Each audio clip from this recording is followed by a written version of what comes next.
Sehingga kita pinjam 7 buah anggota gejuk sebagai rezeki. Kedannya yang tak terkira ke rezeki lumah keberan, padahal 7 buah anggota si raya nikmat gejuk li Allah perkebadan tanya.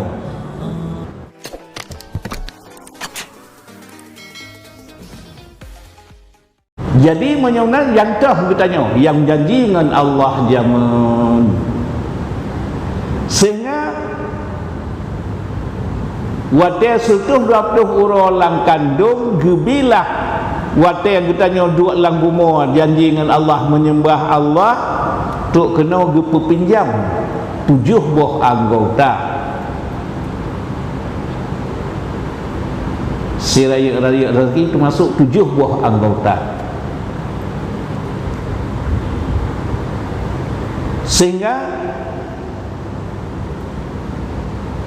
gejuk mata, gejuk jaro, gejuk kaki nyan alat bagi jawang yang 7 buah anggotanya sebagai rezeki gejuk oleh Allah untuk melaksanakan tugas manusia yang gejuk oleh Allah.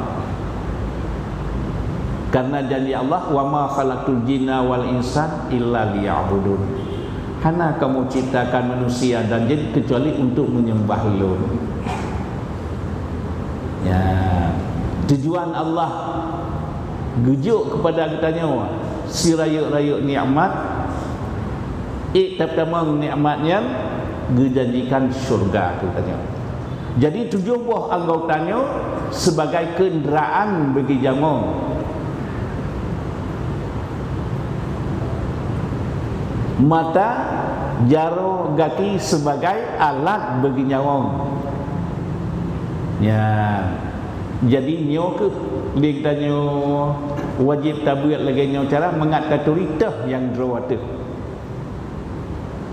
Putra beban yang beban oleh Allah kepada katanya tugas.